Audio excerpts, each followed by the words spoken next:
नमस्कार मित्रांनो, श्री स्वामी समर्थ यांचे आशीर्वाद तुमच्यावर सदैव राहो।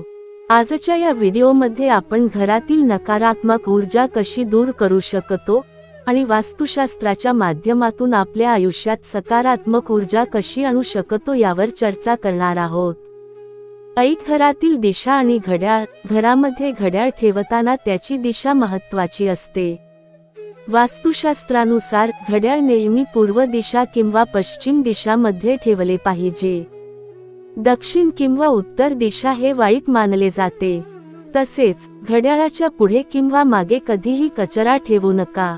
कचरा घड्याळाच्या समोर असणे हे अशुभ ठरू शकते।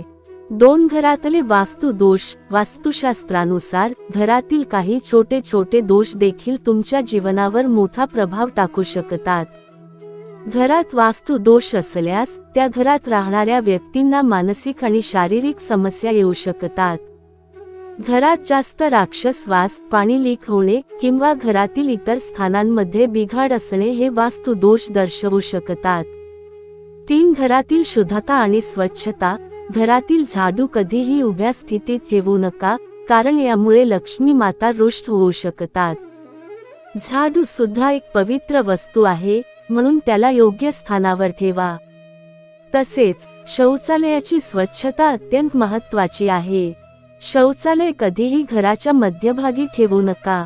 4 कपूर आणि नैवेद्य। घरातील सकारात्मक ऊर्जा वाढवण्यासाठी रात्री घरात कपूर जलवणे उत्तम उपाय आहे। तसेच दिव्यांची पूजा करा आणि घरातील देव्हाऱ्यात योग्य जागेवर दिवा लावा। 5 वास्तुशास्त्रातील उपाय। घराच्या पूर्वेकडील भागात नवीन कॅलेंडर लावा आणि जुने कॅलेंडर कधीही ठेवू नका। कॅलेंडर आणि घड्याळ तुम्हाला तुमच्या आयुष्यात नवीन दिशा दाखवतात, त्यामुळे यांना योग्य ठिकाणी ठेवा।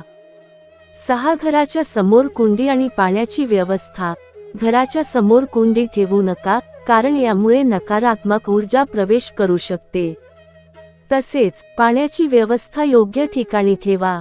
7 वास्तु दोषाचे उपाय। तुम्ही घरातील वास्तु दोष दूर करण्यासाठी श्री स्वामी समर्थ यांच्याकडे शरण जाऊ शकता। त्यांच्या आशीर्वादाने तुम्ही आपल्या घरातील नकारात्मकता कमी करू शकता। आजच्या व्हिडिओमध्ये आपण घरातील वास्तु दोष, घड्याळ आणि कॅलेंडरच्या दिशांबद्दल महत्त्वाची माहिती पाहिली। या उपायांचा वापर करून आपल्या घरातला नकारात्मक प्रभाव कमी करून सकारात्मक ऊर्जा आणता येईल। तुम्हाला या व्हिडिओमध्ये दिलेली माहिती आवडली असेल तर कृपया व्हिडिओला लाईक करा, आपल्या मित्रांबरोबर शेअर करा आणि आमच्या चॅनलला सबस्क्राइब करा। धन्यवाद। श्री स्वामी समर्थ महाराज की जय।